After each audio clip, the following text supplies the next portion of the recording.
This is Unit 10, Notes 6, and today we are going to be taking a look at area between polar curves. So in each of these today, I think each of these today, maybe not each of them, anyway, whatever.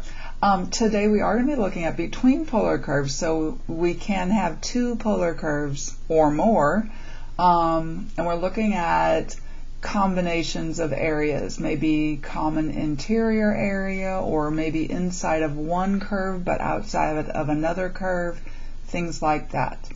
So a great rule of thumb is when you see, in fact, I'm going to write that down, when you are dealing with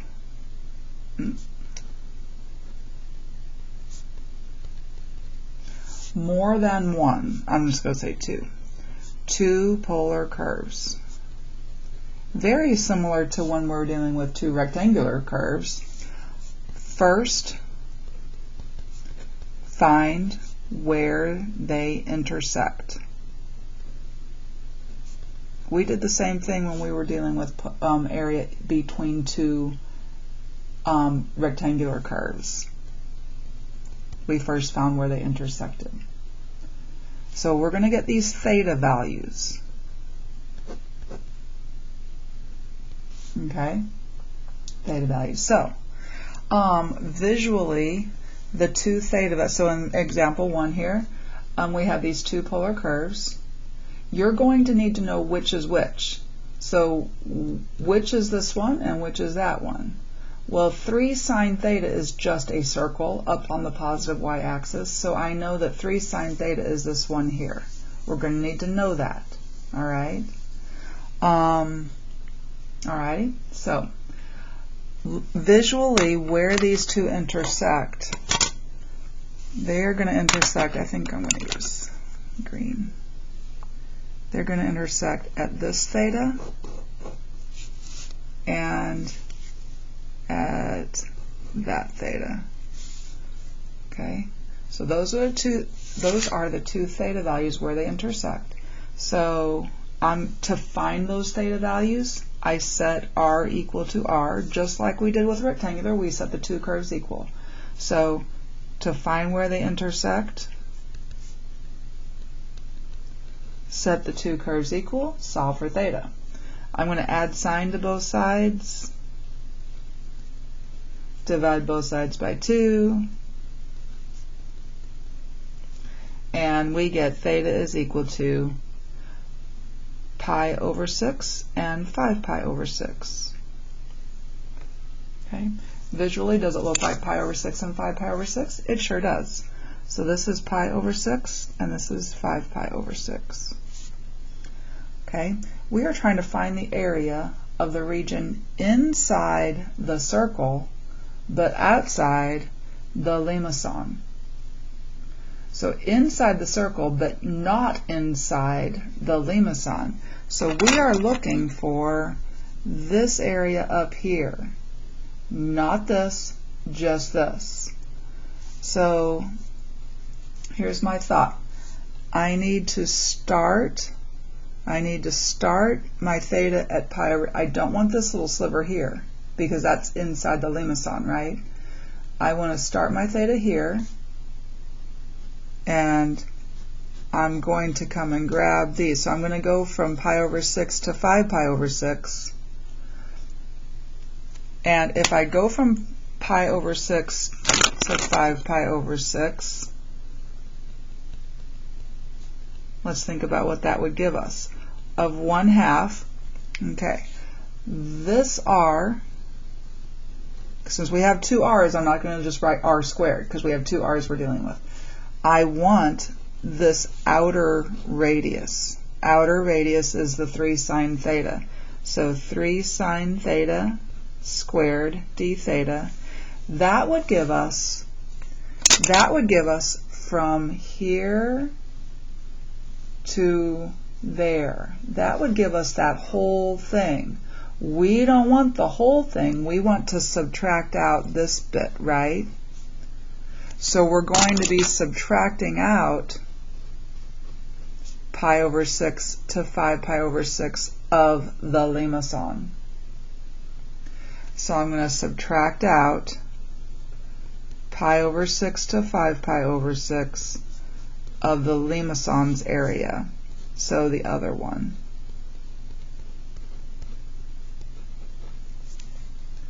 And that'll give it to us. Now, since the boundaries are the same, we could write this as a single integral. And I say that because if you're asked to which integral gives the area, then they would likely write it as a single. They wouldn't write this as two integrals when they could combine it and make it simpler. They would also go ahead and take out that 1/2. I'm not going to. I'm going to leave it here. But you certainly could take out that 1/2. So that will give it to us. And we put that into our calculator. Okay, math 9, pi over 6 to 5 pi over 6, 1/2 3 sine theta squared minus 1/2 2 minus sine theta squared d theta. So 5.196. Give me at least 3 decimal places, right? All right, so this is our outer radius, our outer R, and this is our inner R. It's like big R minus little r, right? Do you remember doing that? We did that when we did volumes of revolution. We did that. Outer R minus inner R. We had pi r squared there. Okay? Same concept. Let's take a look at example 2. Here we have the graphs of two limacons, and we want to find the common interior area. So the first thing I'm going to do is to find their theta values where they intersect. So I'm finding this theta and I'm finding that theta. This might be a good one to use some symmetry on, right? We can use symmetry on all of these. Here we could have gone from pi over 6 to pi over 2 and doubled it, right? Because these two areas match. So pi over 6 to pi over 2 and then doubled would give us the same thing. Okay. Alright, so here we have these two limacons. I'm going to have to distinguish between them. So which is which? Which one is which?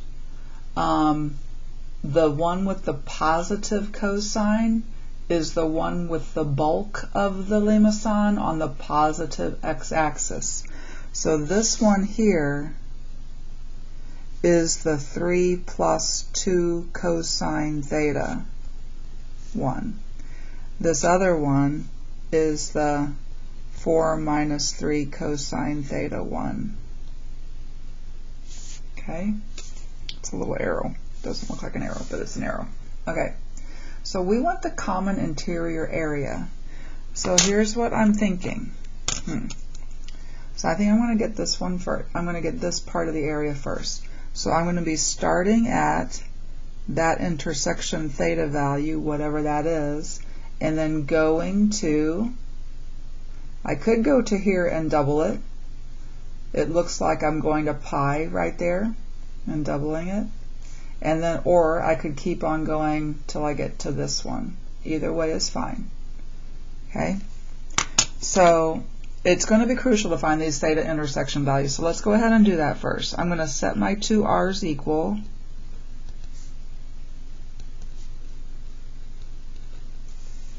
And when I do that, I'm going to add 3 cosine theta to both sides, and I'm going to get 5 cosine theta is equal to, subtracting 3 on both sides, I get 1. So this gives me that cosine of theta is 1/5. Do we know an angle whose cosine theta is 1/5? No, we don't. So we have to go and get our calculator and have our calculator do that for us. So cosine of theta is 1/5 means that theta is arc cosine or inverse cosine of 1/5. And inverse cosine of 1/5 is 1.369 blah blah blah. 1.369 blah blah blah. I'm going to store that in for A. So I'm going to take that and stow in for A so that I don't lose that and I don't have to go back and find it. So I'm going to say that that's A. So this is theta equals A. If that's theta equals A, what is this theta? And I would ask kids to tell me how to get that theta, and they would probably tell me there are two ways to get it. We could start here and go up, go negative. This is theta is equal to negative A. Or we could start at 0 and go all the way around and get theta is equal to 2 pi minus A. Both of those are correct. And actually, one of those I'll use with one of my integrals and the other one I'll use with the other one. So both of those are correct and both of them are convenient in different ways. Okay, so let's go to this again. I'm going to find this area first. So I'm starting at theta equals A and I'm going this way. Okay, I'm going this way and I could stop at pi and double it, right? And that would work just fine. I almost want to do that. But I think for visually I'm going to show me going all the way over. I'm going to keep on going past 3 pi over 2 and going this way. Okay, if I'm going this way and stopping there, which of these am I going to use? Am I going to use the negative A or the 2 pi minus A? Well, I cannot use the negative A because A is bigger than negative A. I'm going to use the 2 pi minus A. So that will be A to 2 pi minus A of 1/2 that R squared. Well, which R is this one? This is the 3 plus 2 cosine theta. So 3 plus 2 cosine theta squared d theta. That will give me the green area here. And now let's get an orange area. Okay, so I don't want to start here because then I would be going backwards, correct? I don't want to go backwards. Instead, I'm going to start here and go counterclockwise. You can only go counterclockwise.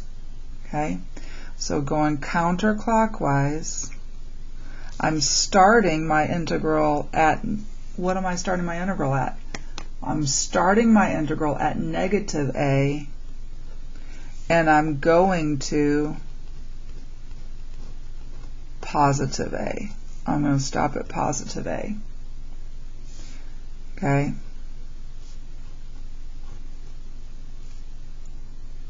So negative A to positive A, or 0 to A and double it. And that's fine too, right? Okay, now which curve are we on this time? Well, we're on the 4 minus 3 cosine theta curve. So 1/2 4 minus 3 cosine theta squared d theta. And that will be the orange area. And this is equal to, okay, where I can see everything here. Okay, Math 9, A to 2 pi minus A, 1/2 3 plus 2 cosine theta squared d theta, plus Math 9, negative A to A, 1/2 parentheses 4 minus 3 cosine theta squared d theta. 12.784. Okay. In general, common interior area, let's do pink. Common interior area requires two integrals, different boundaries. Okay? Inside of one, but outside of another, inside, outside, those are the kind where you can use one integral or two integrals, same boundaries. Okay? One integral or two integrals, same boundaries. Okay? The common interior, those are the ones where kids tend to think they're harder. I think it's because it's hard to visualize, but hopefully this helps. I think I did a pretty decent job on that little example. Anyway, all right, number 3. So on this one, we don't have two curves. It's just one curve. This is an FRQ style problem. Okay. Let's see what they have us doing here. A curve is drawn in the XY plane and is described by the polar equation r is equal to 2 plus sine of 2 theta. That is not one of our known ones. And they say that it's drawn for pi over 2 to 3 pi over 2. Does it look like pi over 2 to 3 pi over 2? It sure does. And I know that this curve right here is when theta is pi over 2 to pi. I know that it is because if it wasn't, it wouldn't be down here, it would be flipped through the origin, it would be over here. Same with from pi to 3 pi over 2. I know that this section of the curve is the section that is drawn when theta is pi to 3 pi over 2. Because if it wasn't, I would see it in quadrant 1. Okay? With that in mind, find the area bounded by the curve and the y-axis. Well, we know where the y-axis is. So this area bounded by the curve and the y-axis, I think I'll go with it in here. We're starting at pi over 2, and we're going to go till 3 pi over 2. This is as easy as one of these polar questions gets. So the area here will be the area from pi over 2 to 3 pi over 2, 1/2 r squared d theta. There's only one r, so I can just call it r. And let our calculator do the work for us. So let's see. Math 9, pi over, and you know what? I will say this, since we're going to be using the same function, this is an FRQ, we're going to be using the same function, I'm going to come in and put this into my calc in for y1 so that I can just use y1 for r. So 2 plus sine of 2x is going to be my y1, and then I can use that for r each time. Okay, pi over 2 to 3 pi over 2, 1/2 r squared, so y1 squared d theta, 7.068 or 7.069, 7.068 or 7.069, either one is fine. Okay? All right. Find the angle theta, so find theta that corresponds to the points on the curve with x coordinate -2. Let's think about that. Here's where x is -2. and x is negative 2 is also here. So when x is negative 2, visually I know that there are 2 points, right?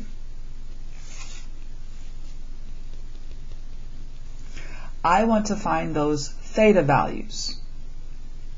Okay? Well, theta is going to be, it's going to be this theta, and it's going to be this theta.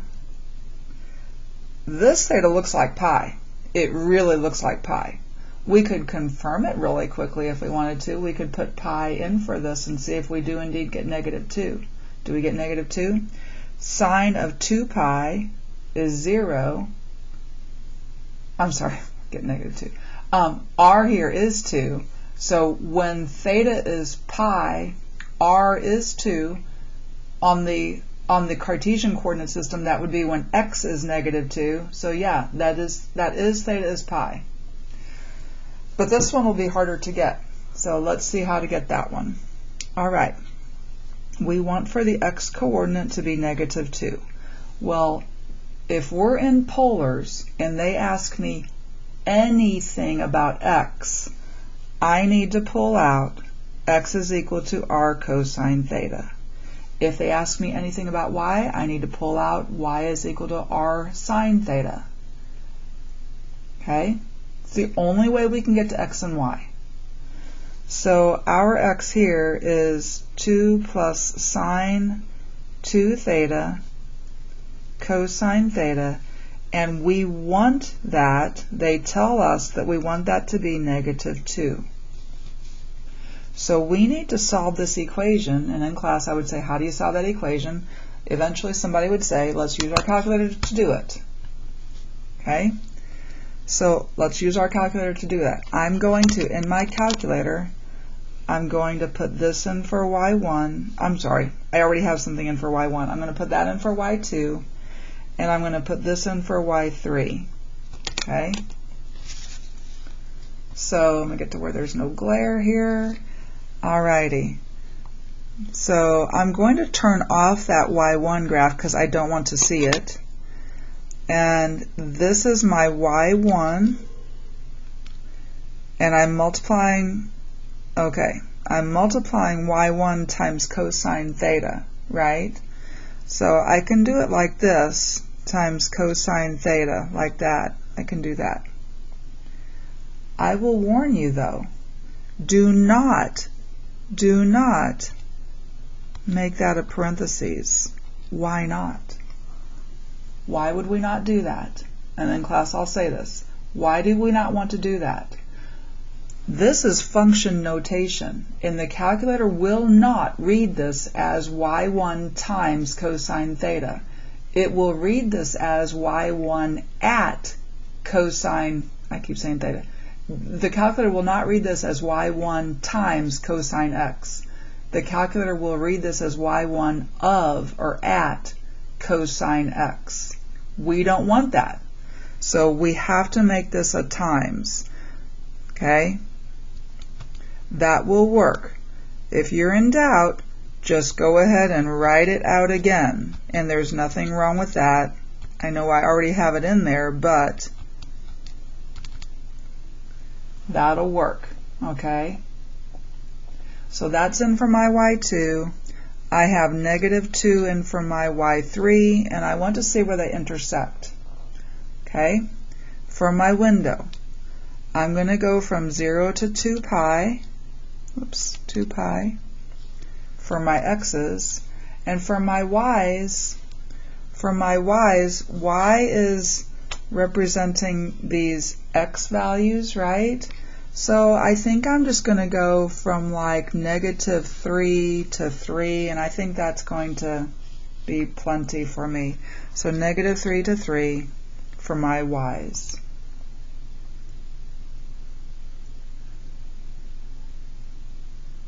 Alrighty. So we're going to go there. I did get 2 intersection points, so that's good because I knew there were 2 of them, right? Second calc 5 for intersect. Enter, enter, enter, and I got x is equal to 3.1415927. That is pi, but it is fine if we just want to say I'm going to say at theta equals 3.141 or 3.142 if we want to round that to 3 decimal places. That's fine. Either one of those is fine. And theta is equal to, come and get your other one, second calc 5, enter, enter, enter, and I got 3.988. Is that an 8? I'm going to come and see what that x value is on my black screen. That's a 0. 3.980 or 3.981 would also be accepted. Okay, both of those are fine. So those are the two theta values where x is -2. Part C. Find the theta value, find the angle theta that corresponds to the point or points with y coordinate -1. Well, y is -1 here, so we're looking for this theta value right here. We're looking for that theta value. Oops. Okay. We're looking for that theta value. So I'm going to, since they're asking me something about y, I'm pulling out y is equal to r sine theta, which means we have 2 plus sine of 2 theta times sine theta, and I want for that to be -1. Find that theta value. So I'm going to come back to my calculator. I've already got, in for y2, I have r cosine theta. I just want to change cosine to sine here. And then I'm going to change y3 from -2 to -1 because that's what they told me. I'm going to leave everything else the same.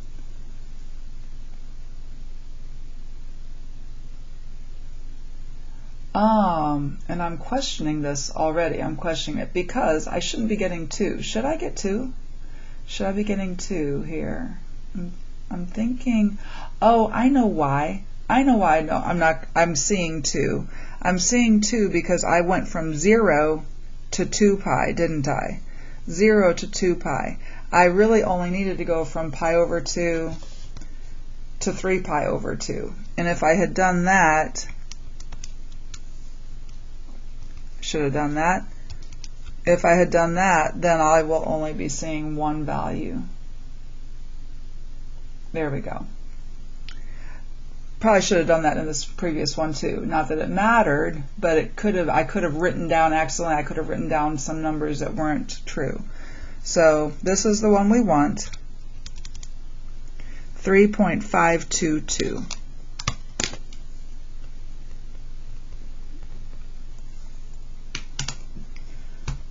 Okay. Let's look at another FRQ. And this FRQ was from the AP exam from 2014, and it was number 2 with a calculator. And it says the graphs of the polar curves r is equal to 3 and r is equal to 3 minus 2 sine 2 theta are shown for 0 to pi. Okay, this is lovely because I know 0 to pi is what I see, so I'm not dealing with negative r values. This is going to be a fairly straightforward problem I can see from the get-go. All right, so I do have r is equal to 3, which I know is a circle. In my mind, I'm thinking that's a circle centered at the origin with radius 3. So that is this circle centered at the origin with radius 3. And then this one is one that we don't know, have a name for. It's like an unnamed type of polar curve. This is our funky curve. Okay?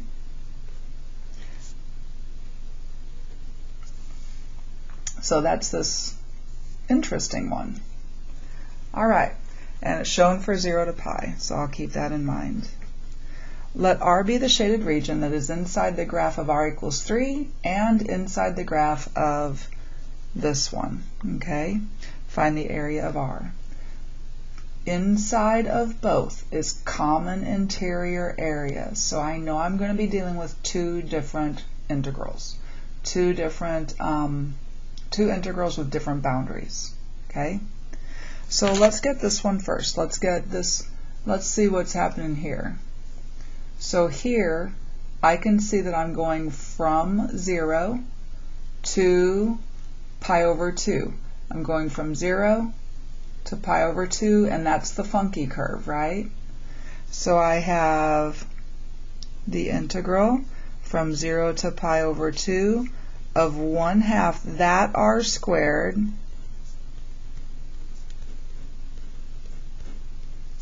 d theta, and that will be the area of this piece. And then I have this piece. We could do this with an integral. We could, but do we need to? Do we need an integral to find this area right here? No, we don't. That is a quarter of a circle with radius 3. So I'm not going to use an integral on that because I don't need to, but we could. This is 1/4 pi R squared where R is 3. Okay? For the sake of your notes, I will say we could have done integral pi over 2 to pi of 1/2 that R squared d theta, and it's the same thing. We would get the same thing. Okay?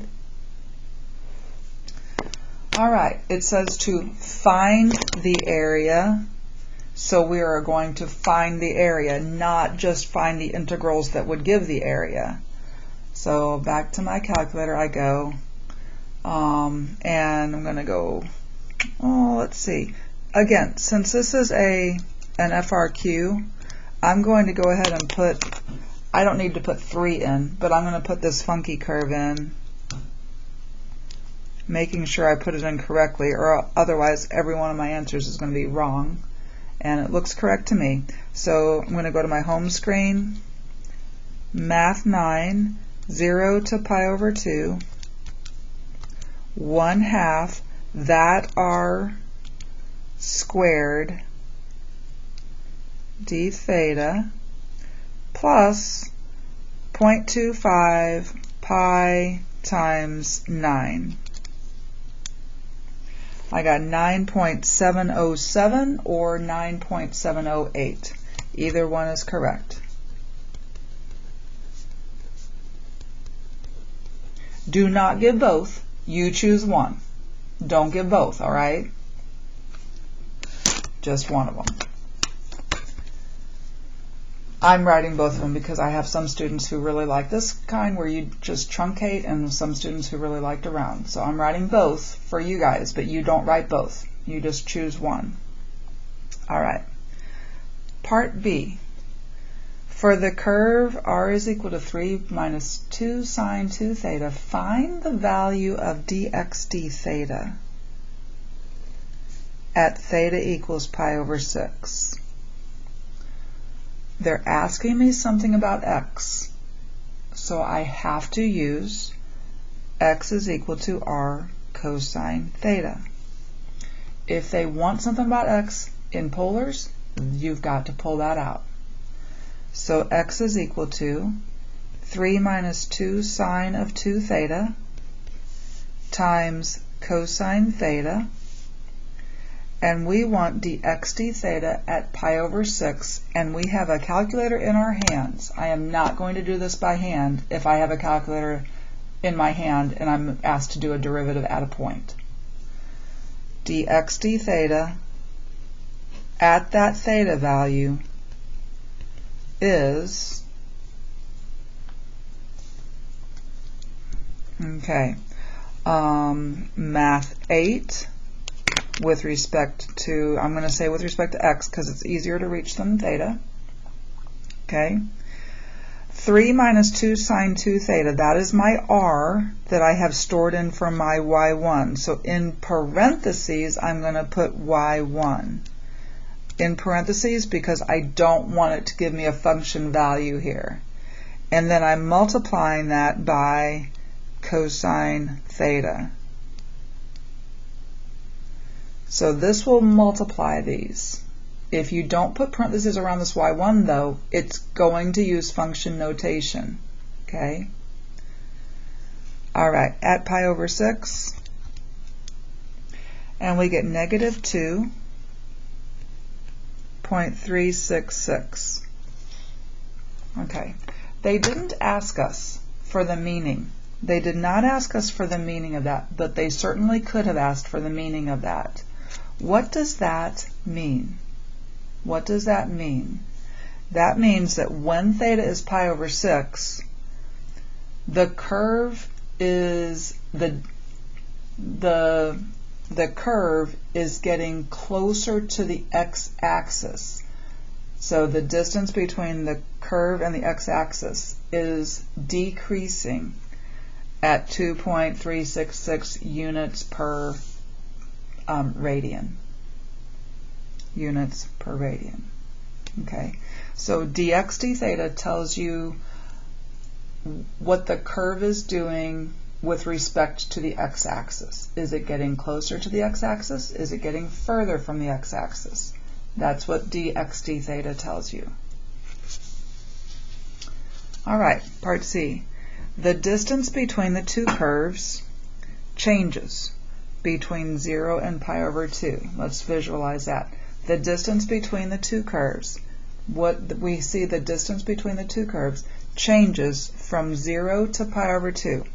So we're going from 0 to pi over 2.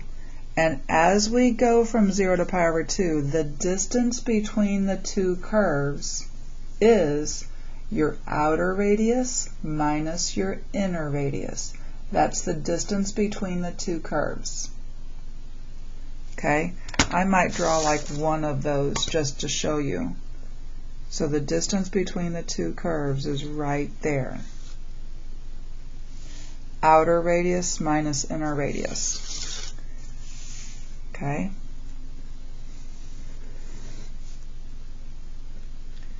Outer radius minus inner radius, which will be 3 minus funky curve, right? Circle minus that funky curve. Find the rate at which the distance between the two curves is changing with respect to theta when theta is pi over 3. Find the rate at which that distance is changing with respect to theta when theta is pi over 3. So the rate of the distance will be d distance d theta. That's what we want. We want d distance d theta at theta is pi over 3. Okay? So that distance again is the outer radius minus the inner radius.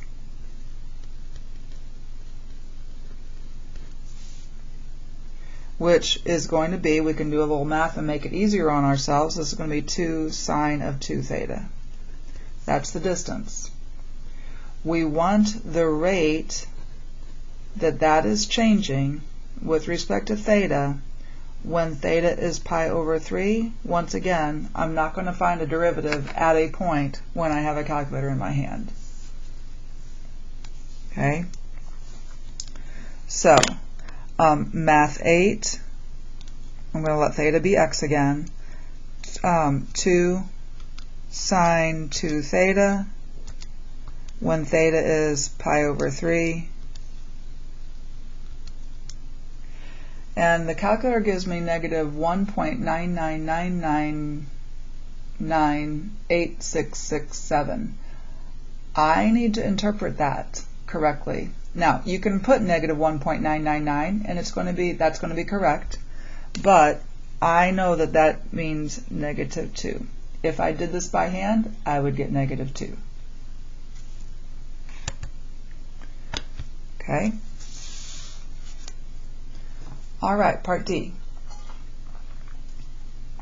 A particle is moving along this curve now. Perfect. A particle is moving along funky curve so that d theta dt is 3 for all times greater than 0. Find the value of dr dt when theta is pi over 6. All right. They give me r, they give me d theta dt, and they want dr dt. All we have to do is take the derivative of this with respect to t. Little related rates problem. So r is equal to 3 minus 2 sine of 2 theta. We're going to take the derivative of both sides with respect to t.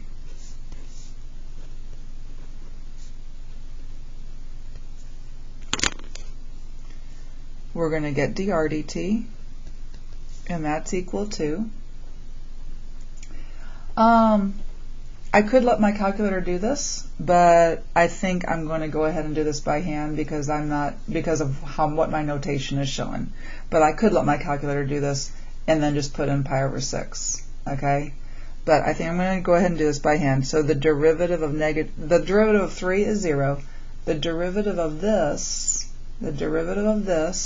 is negative 4 cosine 2 theta, little chain rule there, times d theta dt. Why times d theta dt? Because we're taking the derivative of a theta with respect to t. So implicit, little implicit differentiation there, which is what we did every time when we did related rates. Every time we took the derivative of both sides, we had a d something here, dt. Alrighty. So now I'm going to plug in theta equals pi over 6. So when theta is pi over 6, we're going to have negative 4 cosine of 2 times pi over 6 times d theta dt is 3, and that would be a safe stop spot. So we could just safe stop right there. Cosine of pi over 3 is a half. Negative 4 times a half is negative 2. Negative 2 times 3 is negative 6. That's fine. I do encourage you to safe stop on these though. Okay? So you're going to have problems on the AP exam where you're just going to do what they tell you to do. Even if it's unexpected in a problem, just do it. If they ask you to do it, do it. It's like they're your boss. Just do whatever they ask you to do. Okay? Alrighty. And that is area between curves and FRQs involving areas between curves, partially.